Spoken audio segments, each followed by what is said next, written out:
ផ្សារទួលសង្កែនៅក្នុងរាជធានីភ្នំពេញគឺជាកន្លែងមួយដែលពោរពេញទៅដោយសកម្មភាពអ៊ូអររបស់មនុស្សនិងអាជីវករជារៀងរាល់ថ្ងៃតាំងពីព្រឹកព្រលឹមមនុស្សជាច្រើនបានចាប់ផ្ដើមធ្វើដំណើរមកផ្សារដើម្បីទិញម្ហូបអាហារបន្លែត្រីសាច់និងសម្ភារៈប្រើប្រាស់ប្រចាំថ្ងៃសម្លេងអ្នកលក់ហៅភ្ញៀវសម្លេងម៉ូតូនិងការនិយាយគ្នារបស់មនុស្សបានបង្កើតឲ្យបរិយាកាសនៅក្នុងផ្សារមានភាពអ៊ូអរនិងបង្ហាញពីជីវិតរស់នៅប្រចាំថ្ងៃរបស់ប្រជាជននៅតាមផ្លូវចូលផ្សារអ្នកលក់អាហារពេលព្រឹកបានរៀបចំតុនិងដាក់ម្ហូបយ៉ាងទាក់ទាញក្លិនបាយសាច់គោអាំងស៊ុបគុយទាវនិងកាហ្វេក្តៅៗបានធ្វើឲ្យមនុស្សជាច្រើនឈប់ទិញមុនទៅធ្វើការមនុស្សខ្លះអង្គុយញ៉ាំអាហារជុំគ្នាខណៈដែលអ្នកខ្លះទៀតប្រញាប់ប្រញាល់ទិញហើយបន្តដំណើរទៅកន្លែងការងារឬសាលារៀននៅខាងក្នុងផ្សារមានតូបលក់ជាច្រើនជួរទំរៀបគ្នាយ៉ាងណែនណាស់អាជីវករនីមួយៗខិតខំលក់ដូរដោយនិយាយរាក់ទាក់និងហៅភ្ញៀវឲ្យចូលទិញទំនិញរបស់ខ្លួនអ្នកលក់បន្លែបានដាក់បន្លែបៃតងស្រស់ៗយ៉ាងមានរបៀបខណៈអ្នកលក់ត្រីនិងសាច់កំពុងរវល់កាត់និងរៀបចំឲ្យអតិថិជនមនុស្សម្នាច្រើនដើរឆ្លងកាត់គ្នាកាន់ថង់ទំនិញនិងជជែកគ្នាយ៉ាងសប្បាយរីករាយក្រៅពីការលក់ម្ហូបអាហារផ្សារទួលសង្កែក៏មានហាងលក់សម្លៀកបំពាក់ស្បែកជើងគ្រឿងសម្អាងនិងសម្ភារៈប្រើប្រាស់ផ្សេងៗជាច្រើនស្ត្រីជាច្រើនចូលចិត្តដើរមើលខោអាវនិងចរចាតម្លៃជាមួយអ្នកលក់ការចរចានេះជារឿងធម្មតានៅក្នុងផ្សារហើយវាបានបង្ហាញពីភាពស្និទ្ធស្នាលរវាងអ្នកលក់និងអ្នកទិញនៅពេលថ្ងៃត្រង់បរិយាកាសនៅក្នុងផ្សារកាន់តែមានភាពមមាញឹកអ្នកធ្វើការកម្មករនិងសិស្សនិស្សិតមករកទិញអាហារថ្ងៃត្រង់តូបលក់បាយនិងហូបផ្សេងៗពុំពេញដោយមនុស្សអង្គុយញ៉ាំហើយនឹងរងចាំខ្មាស់ទោះបីជាក្តៅនិងមានមនុស្សច្រើនក៏ដោយអាជីវករនៅតែខិតខំបម្រើអតិថិជនដោយអត់ធ្មត់សកម្មភាពនៅផ្សារទួលសង្កែមិនត្រឹមតែបង្ហាញពីការលក់ដូរប៉ុណ្ណោះទេប៉ុន្តែវាក៏បង្ហាញពីជីវិតរស់នៅប្រចាំថ្ងៃរបស់ប្រជាជននៅភ្នំពេញផងដែរមនុស្សជាច្រើនពឹងផ្អែកលើការលក់ដូរនៅទីនេះដើម្បីរកចំណូលចិញ្ចឹមគ្រួសារទោះបីជាការងារនឿយហត់និងត្រូវក្រោកពីព្រលឹមក៏ដោយពួកគេនៅតែខិតខំប្រឹងប្រែងធ្វើការរាល់ថ្ងៃដើម្បីឲ្យជីវភាពកាន់តែប្រសើរនៅពេលល្ងាចមនុស្សនៅតែបន្តមកផ្សារយ៉ាងច្រើនពន្លឺភ្លើងពីតូបលក់និងសម្លេងអ្នកលក់នៅតែបន្តធ្វើឲ្យផ្សារមានភាពរស់រវើកទស្សនវិជ្ជាទាំងអស់នេះបានបង្ហាញថាផ្សារទួលសង្កែគឺជាផ្នែកសំខាន់មួយនៃជីវិតអ្នករស់នៅក្នុងទីក្រុងភ្នំពេញដែលពោរពេញទៅដោយការខិតខំប្រឹងប្រែងនិងភាពអត់ធ្មត់តស៊ូក្នុងជីវិត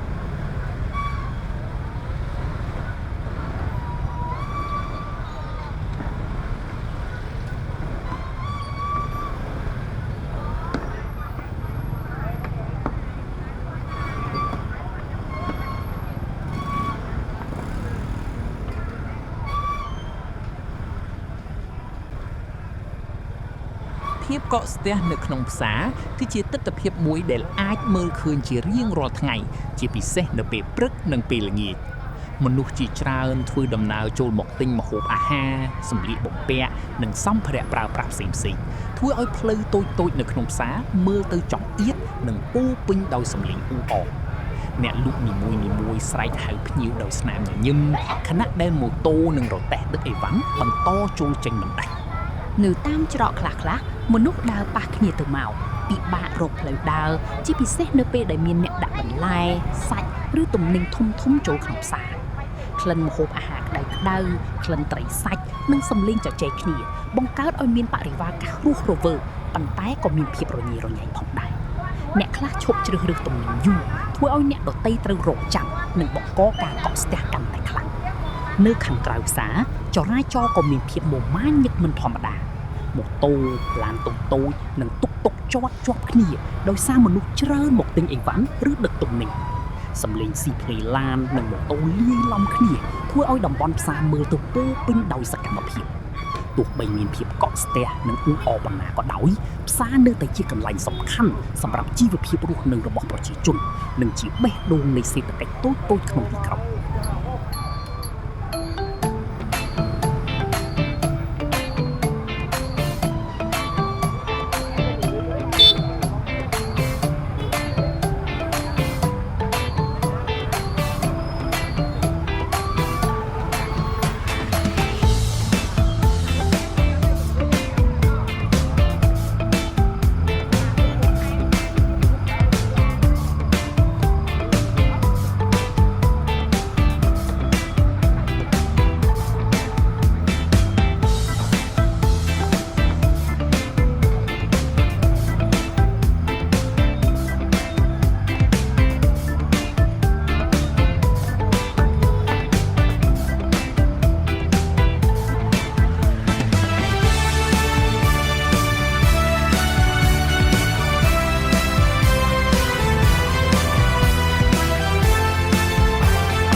គឺជាកន្លែងដែលពោរពេញទៅដោយមនុស្សនិងសកម្មភាពជាច្រើនរៀងរាល់ថ្ងៃចាប់តាំងពីព្រឹកព្រលឹមមនុស្សបានចាប់ដើមធ្វើដំណើរចូលមកក្នុងផ្សារដើម្បីទិញម្ហូបអាហារបន្លែត្រីសាច់សម្លៀកបំពាក់និងសម្ភារៈប្រើប្រាស់ផ្សេងៗនៅគ្រប់ជ្រុងជ្រោយនៃផ្សារអាចមើលឃើញមនុស្សដើរទៅមុខយ៉ាងមុំមាញឹកមានទាំងអ្នកលក់អ្នកទិញអ្នកដឹកដំណឹងនិងអ្នកធ្វើដំណើរឆ្លងកាត់សំឡេងជជែកសំឡេងហៅមួយនិងសំឡេងម៉ូតូដែលចូលចេញបង្កើតឲ្យមានបរិយាកាសអ៊ូអរនិងរស់រវើកយ៉ាងខ្លាំងនៅក្នុងផ្សារមានមនុស្សគ្រប់វ័យមនុស្សចាស់ខ្លះមកទិញបន្លែស្រស់សម្រាប់ធ្វើម្ហូបខណៈយុវជននិងកម្មករជាច្រើនមករកអាហារពេលព្រឹកឬទិញរបស់ប្រើប្រាស់ប្រចាំថ្ងៃក្មេងៗខ្លះដើរតាមឪពុកម្ដាយដោយមើលទៅពោរពេញដោយភាពរីករាយនិងចង់ដឹងចង់ឃើញអ្នកលក់គ្រប់គ្នារវល់រៀបចំទំនិញនិងស្រែកហៅភ្ញៀវដោយស្នាមញញឹមដើម្បីទាក់ទាញឲ្យមនុស្សចូលមកទិញកន្លែងខ្លះមានមនុស្សឈរជុំគ្នាច្រើនដោយសារទំនិញមានតម្លៃធូរថ្លៃឬម្ហូបអាហារមានរសជាតិឆ្ងាញ់នៅពេលម៉ោងមុំម្ញាក់ផ្លូវតូចៗនៅក្នុងផ្សារមើលទៅចង្អៀតដោយសារមនុស្សដើរប៉ះគ្នាទៅមុខអ្នកខ្លះកាន់ថង់ធំអ្នកខ្លះជិះម៉ូតូយឺតចូលក្នុងផ្សារហើយអ្នកដឹកអីវ៉ាន់ក៏រវល់ដឹកទំនិញពីកន្លែងមួយទៅកន្លែងមួយទិដ្ឋភាពនេះបង្ហាញពីជីវភាពរស់នៅប្រចាំថ្ងៃរបស់ប្រជាជនដែលពឹងផ្អែកលើផ្សារជាកន្លែងសំខាន់សម្រាប់រកស៊ីនិងទិញទំនិញទោះបីមានភាពកកស្ទះនិងអ៊ូអរបន្តិចក៏ដោយបរិយាកាសនៅក្នុងផ្សារនៅតែមានភាពរស់រវើកនិងពុះពេញដោយថាមពលផ្សារមិនត្រឹមតែជាកន្លែងលក់ដូរប៉ុណ្ណោះទេប៉ុន្តែវាក៏ជាកន្លែងដែលបង្ហាញពីសង្គមនិងជីវិតរបស់មនុស្សផងដែរមនុស្សជាច្រើនមកជួបជុំគ្នាជជែកគ្នាសើចលេងនិងបង្កើតទំនាក់ទំនងល្អៗជាមួយគ្នាអ្នកខ្លះស្គាល់គ្នាតាំងពីយូរមកហើយរាល់ពេលមកផ្សារពួកគេតែងតែជួបសួរសុខទុក្ខគ្នា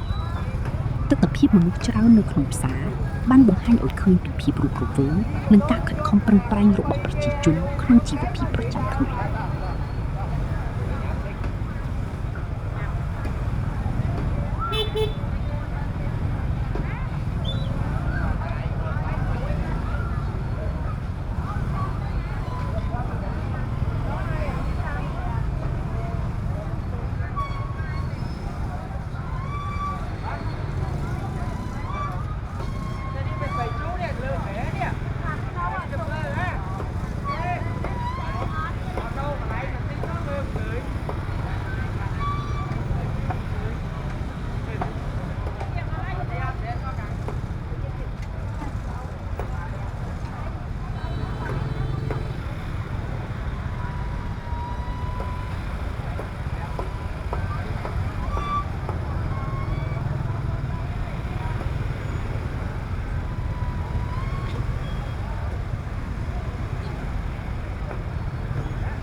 ចាំតិចគ្រូវា ប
ធ្វើដំណើរតាមដងផ្លូវគឺជាបទពិសោធន៍មួយដែលធ្វើឲ្យខ្ញុំមានអារម្មណ៍រំភើបនិងរីករាយជានិច្ច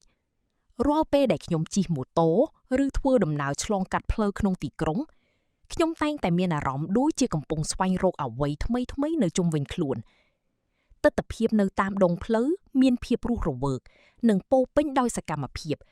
ដែលធ្វើឲ្យការធ្វើដំណើរមិនមានភាពធុញទ្រាន់ឡើយនៅពេលព្រឹកខ្យល់ត្រជាក់បក់ប៉ះមុខធ្វើឲ្យអារម្មណ៍ស្រស់ស្រាយនិងមានថាមពលពន្លឺព្រះអាទិត្យចាប់ផ្ដើមរះបំភ្លឺតាមអាគារខ្ពស់ៗនិងផ្ទះតូចៗនៅជាយផ្លូវមនុស្សជាច្រើនធ្វើដំណើរទៅធ្វើការទៅសាលារៀននិងទៅផ្សារដោយបង្កើតទិដ្ឋភាពមមាញឹកប៉ុន្តែពោរពេញដោយជីវិតសំឡេងម៉ូតូសំឡេងឡាននិងសំឡេងមនុស្សជជែកគ្នាបានបង្កើតបរិយាកាសមួយដែលធ្វើឲ្យខ្ញុំមានអារម្មណ៍ថាទីក្រុងនេះមិនដែលស្ងប់ស្ងាត់ឡើយពេលធ្វើដំណើរឆ្លងកាត់តាមផ្លូវតូចៗខ្ញុំអាចមើលឃើញជីវភាពរស់នៅរបស់ប្រជាជនយ៉ាងច្បាស់មានអ្នកលក់អាហារពេលព្រឹកឈរលក់យ៉ាងរវល់អ្នកខ្លះអង្គុយផឹកកាហ្វេជជែកគ្នាខណៈក្មេងៗរត់លេងនៅមុខផ្ទះទិដ្ឋភាពទាំងនេះធ្វើឲ្យខ្ញុំមានអារម្មណ៍កក់ក្ដៅនិងសប្បាយចិត្តព្រោះវាបង្ហាញពីភាពសាមញ្ញប៉ុន្តែមានន័យនៃជីវិតប្រចាំថ្ងៃទីក្រុងកាន់តែមានភាពស្រស់ស្អាតធ្វើឲ្យខ្ញុំមានអារម្មណ៍រំភើបនិងសេរីភាពទោះបីមានចរាចរណ៍មមាញឹកនិងសំឡេងអ៊ូអរប៉ុណ្ណាក៏ដោយខ្ញុំនៅតែមានអារម្មណ៍រីករាយក្នុងការធ្វើដំណើរព្រោះរាល់ផ្លូវសុទ្ធតែមានរឿងរ៉ាវនិងទិដ្ឋភាពប្លែកៗឲ្យមើលការធ្វើដំណើរតាមដងផ្លូវមិនត្រឹមតែជាការផ្លាស់ទីពីកន្លែងមួយទៅកន្លែងមួយប៉ុណ្ណោះទេប៉ុន្តែវាជាការស្វែងយល់ពីជីវិតមនុស្សនិងបរិយាកាសនៅជុំវិញខ្លួនអារម្មណ៍រំភើបដែលកើតឡើងរាល់ពេលធ្វើដំណើរបានធ្វើឲ្យខ្ញុំស្រឡាញ់ទីក្រុងនិងចង់បន្តស្វែងរកទិដ្ឋភាពថ្មីៗនៅតាមដងផ្លូវជានិច្ច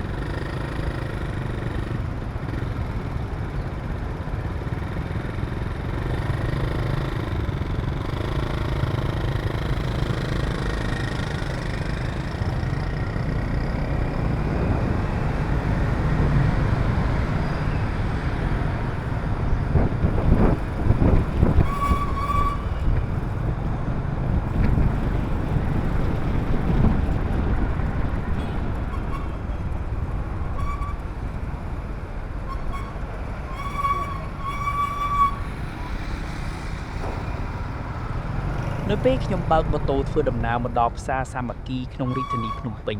ខ្ញុំមានអារម្មណ៍ថាបានចូលមកកាន់កន្លែងមួយដែលពោរពេញដោយជីវិតនិងសកម្មភាពមមាញឹកតាំងពីចម្ងាយខ្ញុំអាចឮសំឡេងម៉ូតូសំឡេងឡាននិងសំឡេងអ្នកលក់ដូរដែលលីឡំគ្នាយ៉ាងអ៊ូអរផ្លូវនៅជុំវិញផ្សារមានមនុស្សធ្វើដំណើរទៅមុខជាច្រើនដោយអ្នកខ្លះជិះម៉ូតូអ្នកខ្លះដើរទិញអីវ៉ាន់និងអ្នកខ្លះរវល់ដឹកទំនិញចូលក្នុងផ្សារខ្ញុំបើកម៉ូតូយឺតព្រោះចរាចរណ៍នៅជុំវិញផ្សារមានភាពកកស្ទះបន្តិចនៅសងខាងផ្លូវមានហាងតូចៗនិងតូបលក់ដូរជាច្រើនដែលដាក់តាំងទំនិញពណ៌ស្រស់ស្អាតទាក់ទាញភ្នែកអ្នកដំណើរក្លិនម្ហូបអាហារក្តៅៗដូចជាបាយសាច់អាំងនិងគុយទាវអណ្ដែតមកតាមខ្យល់ធ្វើឲ្យខ្ញុំមានអារម្មណ៍ឃ្លាននិងចង់ឈប់ទិញភ្លាមៗ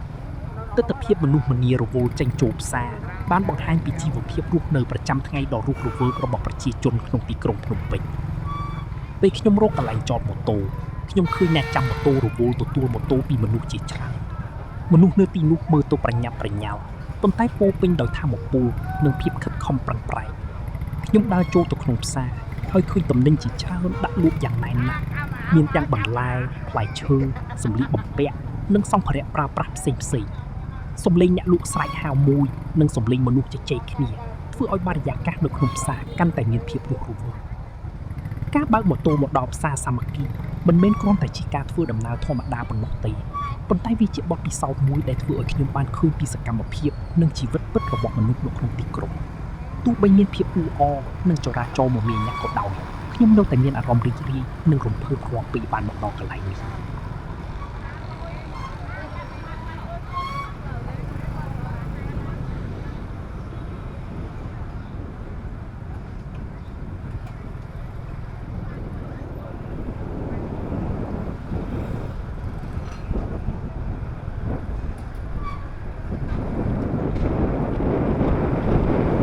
ការធ្វើដំណើរចេញពីផ្សារសាមគ្គីឆ្ពោះទៅកាន់តំបន់អូឡ িম্প ិកគឺជាការឆ្លងកាត់បេះដូងនៃរាជធានីភ្នំពេញ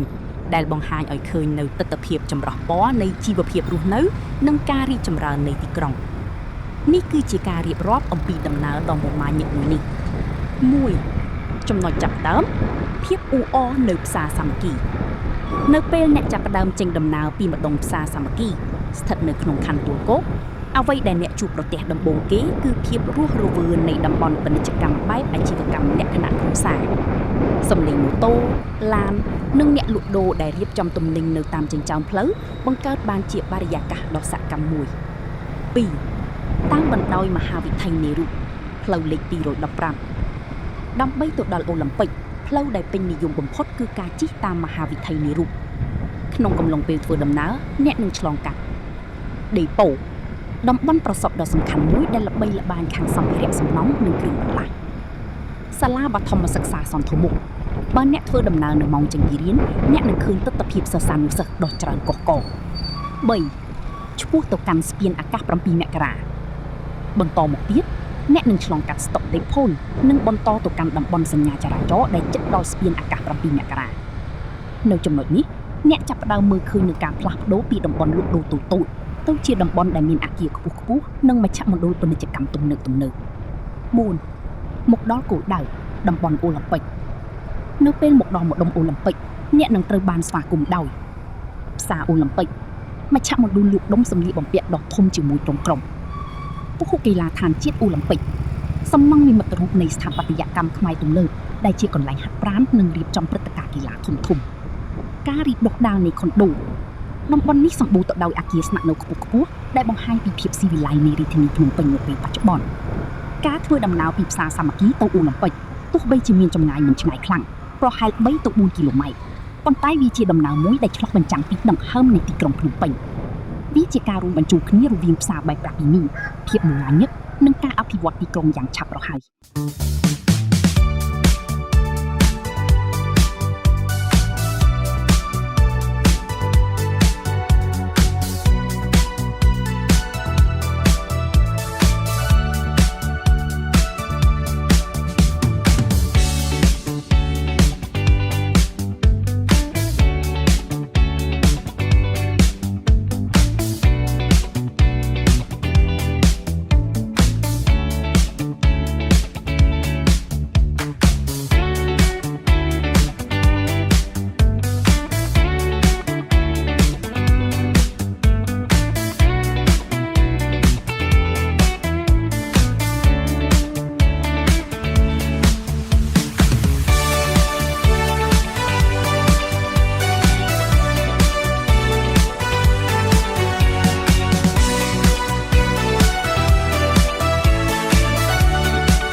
សូមថ្លែងអំណរអគុណយ៉ាងជ្រាលជ្រៅ